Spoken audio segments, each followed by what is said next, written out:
Welcome back. Before we head to our first conversation, a quick update on trading at the Nigerian exchange yesterday. Now, for the first time in 20 days, Nigeria's all-share index closed in the red as investors took a breather to book profits.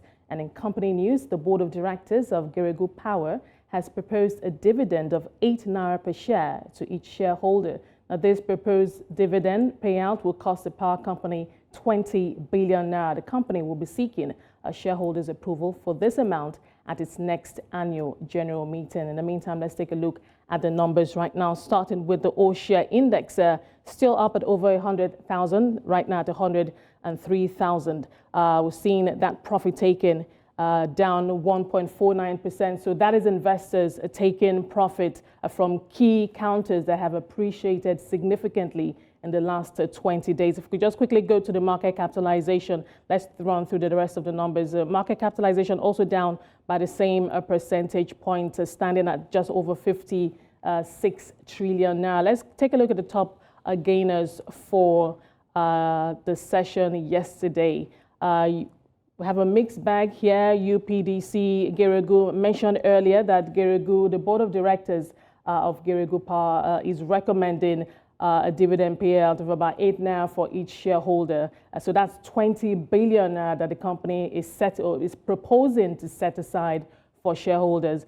So it's up 4.6%. We have Wema Bank, Ella Lakes, and UPD rates. Let's move over to the top losers for the session. Let's see where all that profit taking took place. So we have Linkage Assurance, Caviton, Sterling. So it's also a mixed bag of the top losers for the session. Let's quickly look at the sectoral performance to get a better perspective on the market trading yesterday. So most of the sectoral indicators that we track here on the show are in negative territory, from the banking all the way down to the industrial goods. And this paints a picture of where we've seen most of the gains, especially in the last 20 days in the banking, insurance, oil and gas, consumer goods, and industrial goods sector. That's where we've seen most, I should say, of the gains. So now we're seeing that profit taken. So this is a market just sort of taking a breather, sort of having a mini correction, if you will.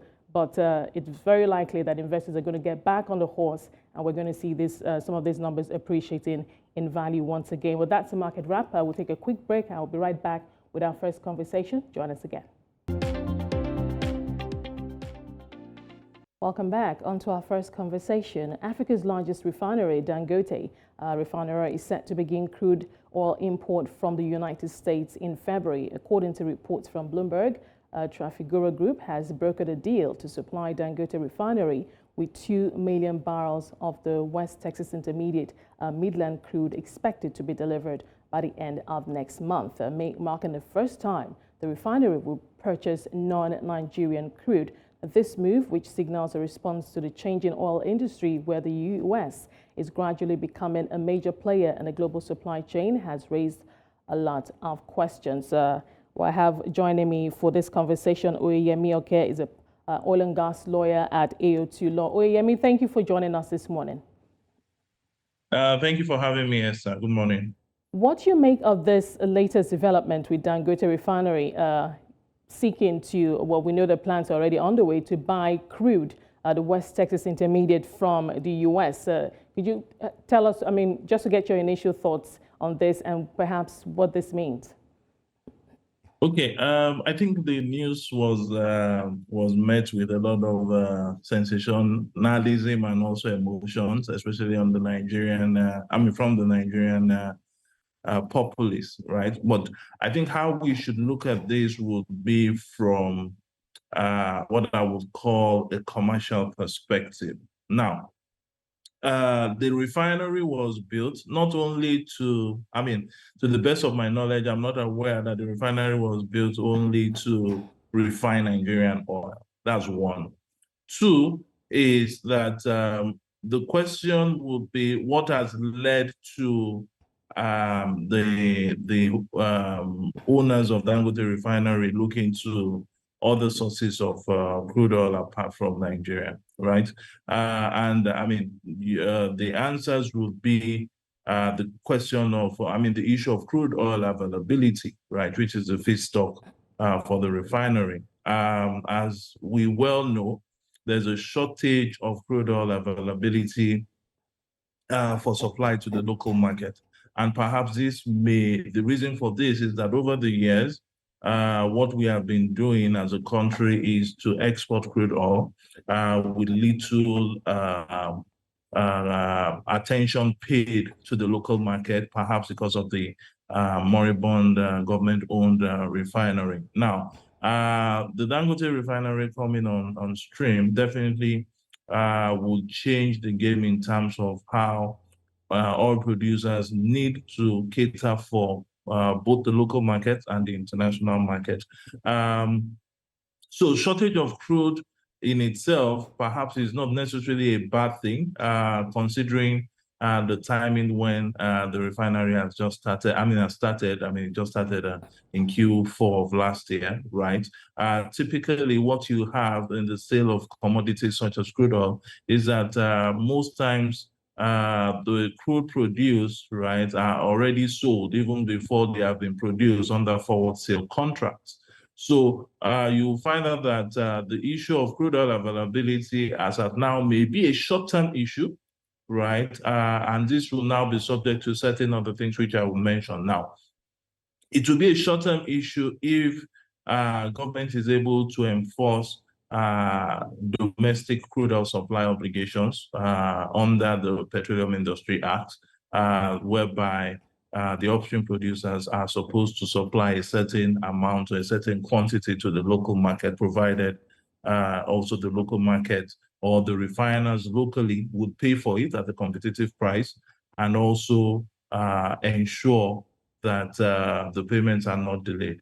Now, if the issue of domestic crude oil supply obligations are sorted by the regulator, perhaps the likes of Dangote Refinery will get or may get more locally sourced crude oil. But in all of this, let's not forget that Dangote Refinery is privately owned, right? And for whatever is worth, right, the refinery must continue to operate.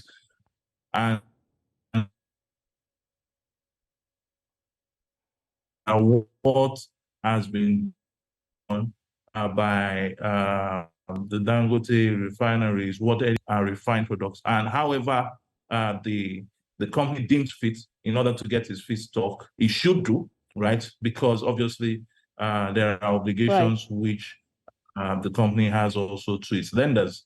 So money has to be made. Right. If I could just come in here, we'll talk about supply issues and plans in just a minute. I just wanted you to speak to the type of crude that Dangote's refinery will be purchasing from the U.S., the West Texas Intermediate Midland crude. Now, we know that we produce the Bonny light sweet crude here. Are there similarities? Why the choice of that particular crude? If you could just shed some light on that for us, that'd be great.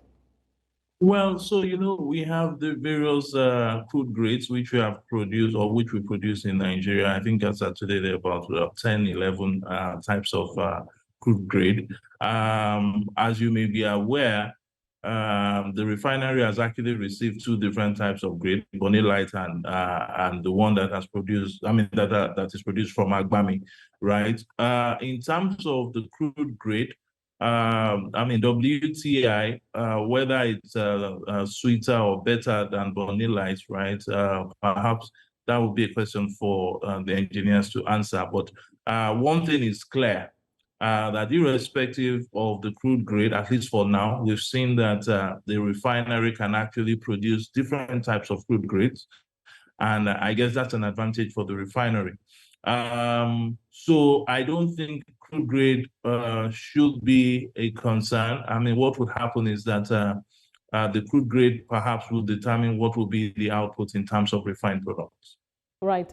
So on the issue of supply now, obviously, there are still challenges. We're still, according to the NNPCL, producing somewhere between 1.3 and 1.5. But, from time to time in the news, we keep, seeing these headlines pointing to sabotage, sabotage points being discovered in the forest or wherever, those swampy, remote areas. So it's still ongoing. Oil theft, oil vandalism is still alive and well. But would you say that perhaps it's maybe been brought under control? I'm very careful with the language I'm using here now because it's really difficult to tell at any point in time the extent and the scale of the theft and the vandalism that's still ongoing. But what are you hearing, and what do you know in terms of how better we're doing now in terms of how we're keeping more of that crude away from oil theft? I think in the last 6 months, if you notice the crude, the discovery of what I would call illegal refineries, illegal pipelines, and illegal infrastructure, right, that are being used for crude theft.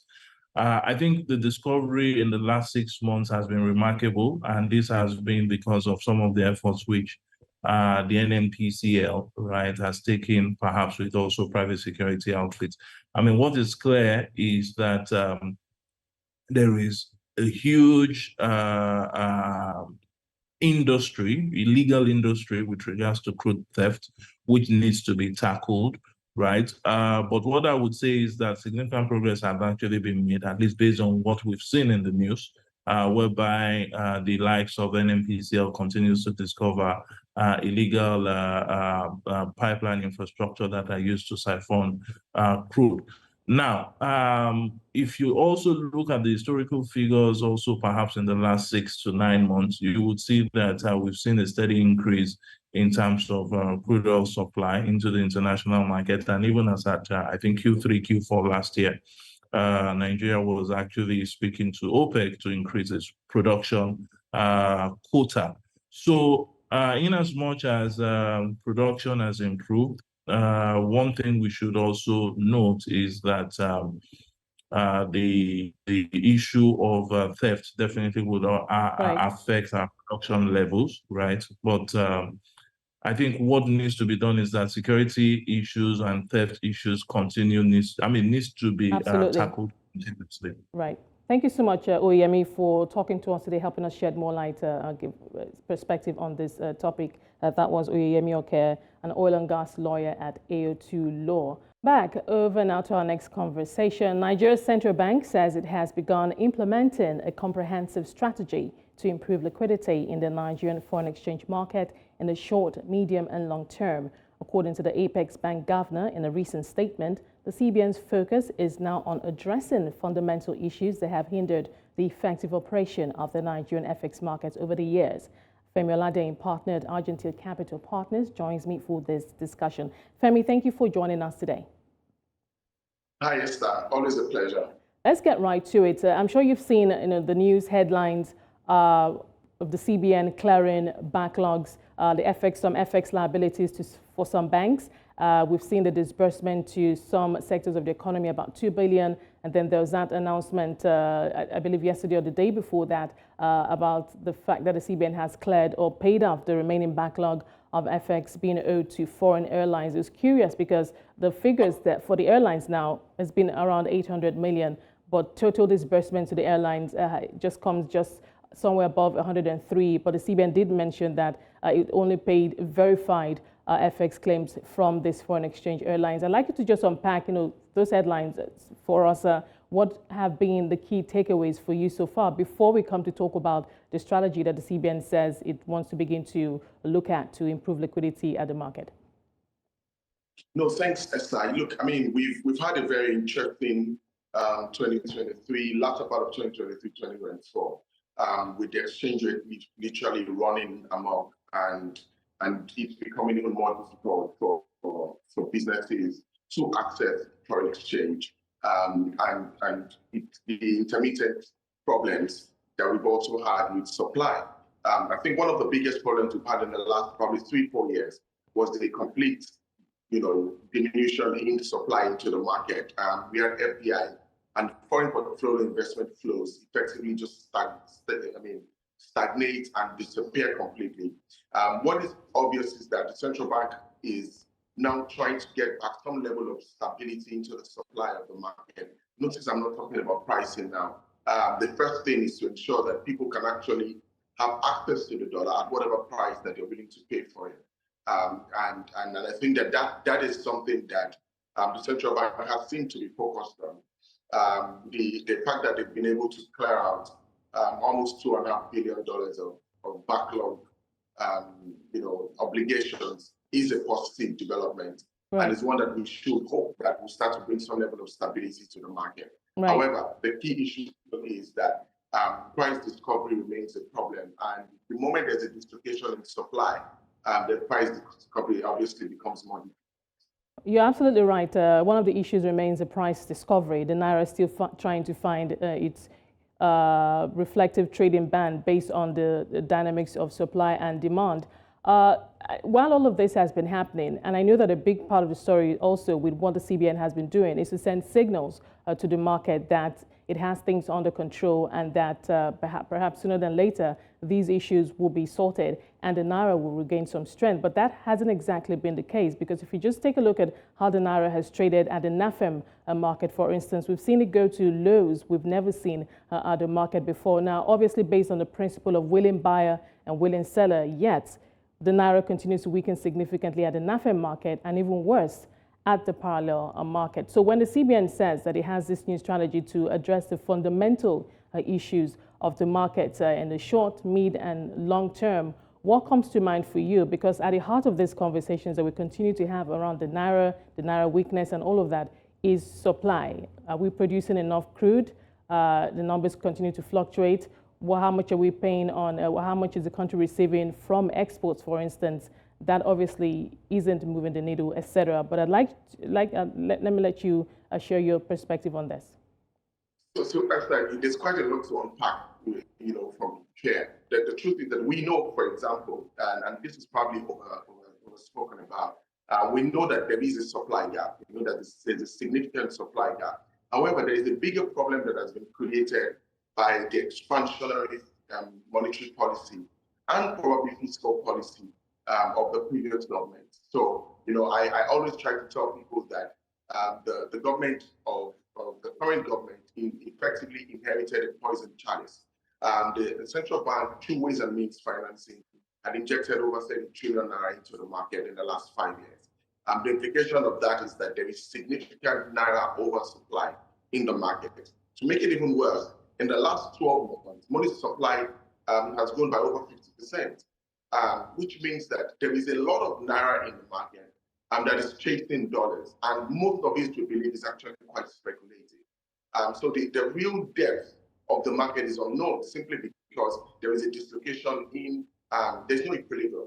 We're struggling to find Femi, I do apologize to butt in here. Are you suggesting that where the current CRR is, the cash reserve ratio of the banks, is not, are you suggesting that perhaps the Apex Bank needs to increase that to mop up more cash from the system, more naira from the system? Esther, one of the things I've been shouting about in the last 7 months is that the fact that we did not have an MPC meeting where the obvious dislocation in the market needed to be responded to is actually borderline irresponsible.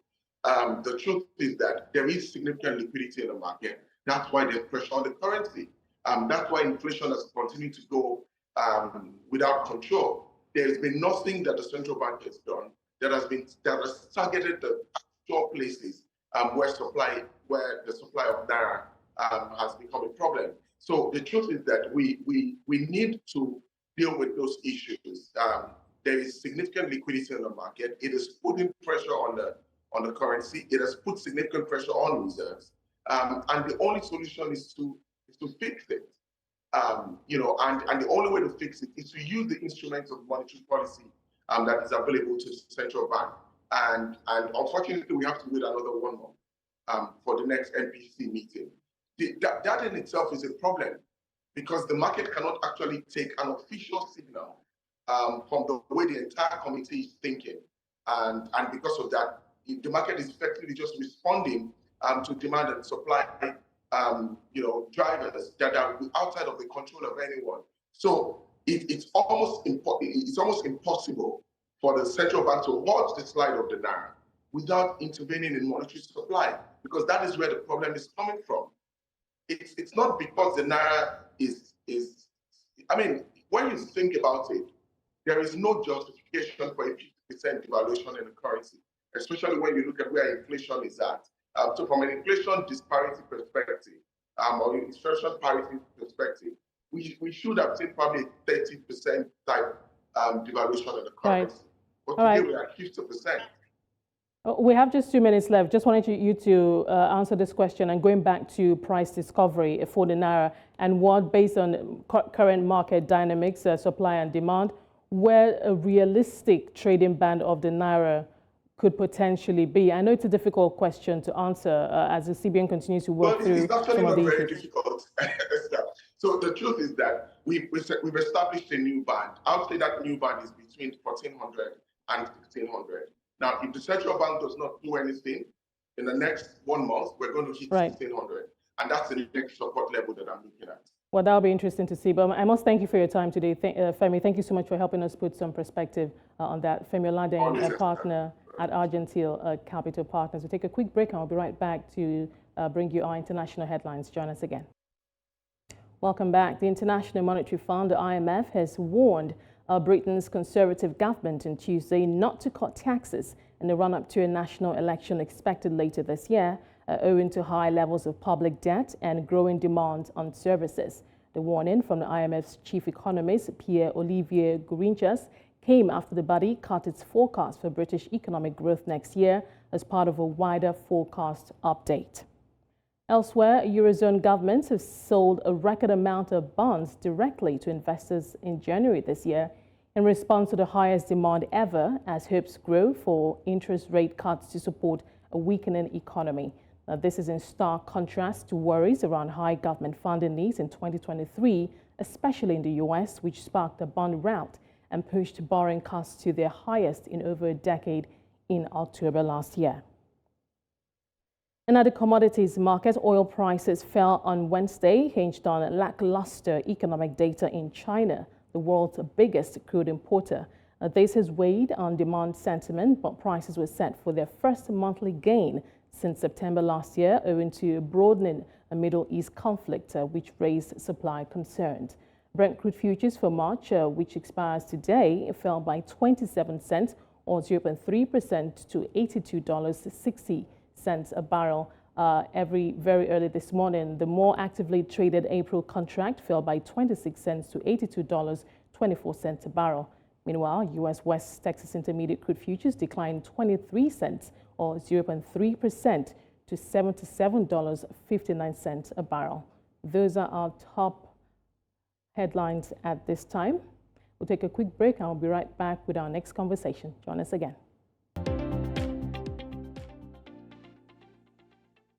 Welcome back. We're going to be looking at some top business headlines this morning. The International Monetary Fund has lowered its economic growth forecast for Nigeria this year from 3.1% to 3%, as stated in its World Economic Outlook update, January 2024. Now, the IMF also revised Nigeria's estimated economic growth for 2023 to 2.8% from the previous projection of 2.9%.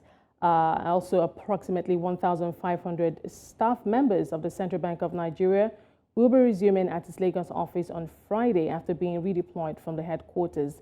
The decision, although facing criticism, is still being implemented according to official sources. And our last story, we'll be looking at the minimum wage. The debate of Nigeria's new minimum wage, that has started with one side looking at the cost of living, while the other side wants to benchmark the wage against Nigeria's neighbors. Oladipo Ajayi, head fixed income and FX at Chapel Hill Denham, joins us now to unpack some of these headlines. Dikwa, thank you for joining us. Let's just jump right in. The IMF has revised its growth projection for Nigeria from somewhere at 3.1% back to 3%, and of course for last year to 2.8%. Just your initial thoughts on this, and perhaps some of the key indicators that the IMF may have considered in arriving at this decision to pull back a little bit on its projections. I think one of the key things the IMF would have considered is current FX crisis in the country. Because at a time you'll be looking at coming into year 2024, that okay, maybe there will be respite around this area. But when you look at what's currently happening, when you look at the volatility we are seeing in the FX market, and the end effect will be mostly on manufacturers, and I tend to actually imagine what will be the fate of most manufacturing companies now in the country. We understand the level of exchange losses that most of these companies actually booked at their H1 financials last year. And when you're looking at where rate is currently trading at the official rate now, and when you look at the impact, most of them, they draw down letter of credits and they need to repay. And maybe at that time they are drawing down, rate was around 700. And now at the time of repayments, official market is even around 1,400 plus. So it simply means that they will be taking huge losses around that. And when you look at it in overall, the impact is that it will actually affect the manufacturing sector greatly. And when that sector is not growing, of course, you expect that to actually also now cascade into other sectors. And what it simply means that the financial sector may not be able to actually have enough funds to actually extend some of these manufacturing companies on because of risk. So in overall, when you look at some of these indices, of course, it would not be very difficult for any analyst to actually toe the line of IMF. Right. Just thinking about some of the other indicators or elements, indicators, if you will, that the IMF perhaps also took into consideration. I know that for the IMF, they also look at things like fiscal prudence. They look at revenue targets or revenue projections of the fiscal authorities. They look at debt projections for the year, debt service, how much the fiscal authorities plan to borrow vis-a-vis what's coming in and what's also going out to pay or to service debt, both foreign and domestic. We know that a large chunk of the government foreign disbursements last year went to service its foreign debt. If you could just speak to that point, how much of a concern you think that is for the IMF and also should be for the Nigerian government too? Well, I think that's a big concern because when you look at the data around September that was released, the revenue was around 6.1 billion and close to about 50% of it was actually used to actually service debt. And in a country where there's debt of FX liquidity, and it becomes a great concern because such a time as this is a time that you require huge FX inflow to currently douse the pressure that we are currently seeing in the market. And when you look at debt sustainability also, I guess it's the concern also because for us, the budget was explicitly stated that the target was that they want to ensure that only 45% of revenue is actually used to service debt. And but when you look at revenue in totality, we budgeted about 1.78 million barrel per day at 800 naira. Well, 800 naira is very conservative when you look at where we are currently in terms of, but when you look at the volume that we actually budgeted for, I doubt it's something that we can actually, I think it's a tall order for us. Because when last did we actually produce 1.7 million barrel to actually now consider that? So what it will mean to is that it means that we will likely borrow more than what was actually stated in the budget. Right. Because if we are not meeting daily production expectation, it simply means that there will be gap. And when there's gap, it simply means that you need to borrow more. So when you borrow more, it becomes a problem. And I think the problem is not even about borrowing, Esther. The main problem is that what are we using the fund borrowed for?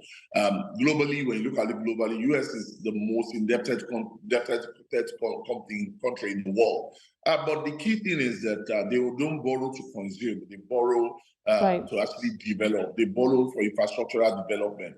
And if this is the line we are showing, I don't think it would have been a problem. But if we are borrowing for consumption, it becomes a problem. Right, Tadipo, let's move on. Before we go to the minimum wage conversations around planned minimum wage increase, I'd like to just quickly get your thoughts on one of the biggest stories this morning and in the last week, and that's the Naira. The CBN has, as you know, has taken some steps to clear some backlogs, and the regulator has also come out to warn market participants to play by the rules, as it were, and follow that for the official market now, the willing buyer, willing seller arrangement. But regardless of that, we have seen some fundamental issues still impacting on the Naira. As you obviously know, we did see a significant weakening even at the NAFEM market, the official market last week. I'd like you to just speak to that point, what you make of all that's been developing in that space. Yeah, for me, Esther, it's a great and good step, but I think I don't think it's well timed. Let's just take our mind back to what happened in June, and one of the reasons why anyone would have pardoned the current government for harmonizing FX windows at the beginning of their tenure was the fact that we may feel that they are not fully aware of our status in terms of the actual value of FX that we have in our reserve, because it was aftermath that we got to know that we don't have as much as what we published. But now, when you look at the current situation, I don't think it's a wise decision doing it now. And one of my reasons is premised on the fact that taking the actions without liquidity, we will still get to a point where the official market will still be chasing the parallel market, and that is my fear. We don't want to get to a level where parallel market is running to 2,000 and we are still now keeping the official market at 1,400. Because irrespective of what you are doing, you need to consider liquidity. Will this action bring in liquidity? I don't think it was actually drawing liquidity as much as we would have expected. So I think that the central bank should have waited until when they know that they have the firepower to actually pump liquidity in the system. We understand when they mentioned something like this in the month of November, we saw how the market quickly retraced. Market moved from 1,300 back to around 8,000 Naira. But immediately the market suspected that the CBN is not doing anything in terms of pumping liquidity in the market. We found that the market has moved back even beyond where it was then.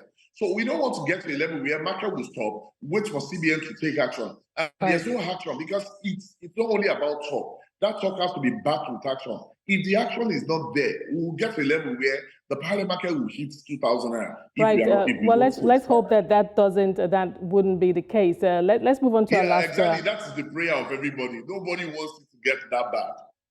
Well, I guess we'll keep our fingers crossed on that. Let's move on to our last story, and that is the conversations around the minimum wage. Now, obviously, that is good for the beneficiaries of the minimum wage. That's more money, especially in this high inflationary environment that we've all found ourselves. But it has implications also for inflation. Remember, the CBN says it has a target to bring inflation down to somewhere around 21% this year from the current somewhere around 28%. Talk to us about, what this means and the potential impact, perhaps good and bad, that will come from if this is implemented. Well, firstly, I think this is long overdue because when you consider when a subsidy was removed and when we are looking at actually improving the standard of living of people, I think there's huge time lag.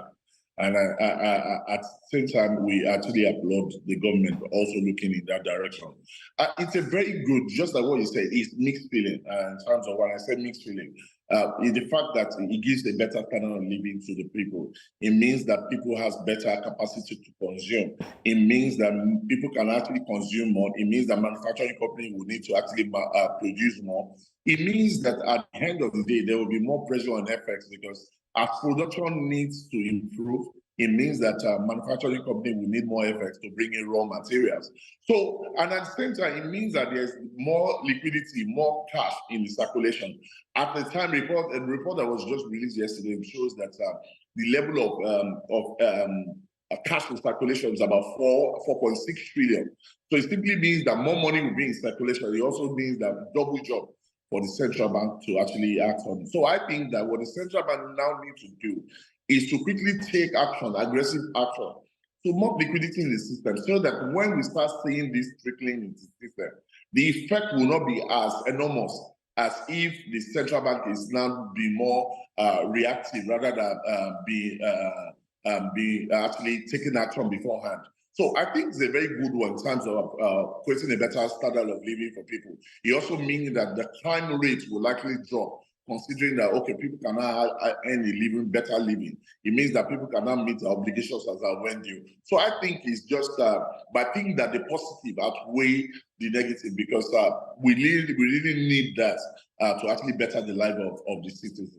Right, glad to hear that the benefits will outweigh the negatives, and also that issue of more liquidity in the system. I suppose that's one of the actions that the CBN would take at its next MPC meeting in February, just to ensure that we don't have too much Naira chasing the dollar, and of course that cycle of the weakening Naira and a stronger dollar. But I must thank you for your time today. Thank you, Dipo, for You're talking to welcome. us today. I've been speaking to Oladipo Ajayi, head fixed income and FX at Chapel Hill Denham, just sharing some perspective on some of the top business headlines making the rounds this morning. Well, that's it on Business Edge. Many thanks for being a part of it. Remember, we're on social media. Follow us on @News Central TV. From the team and I, it's bye for now.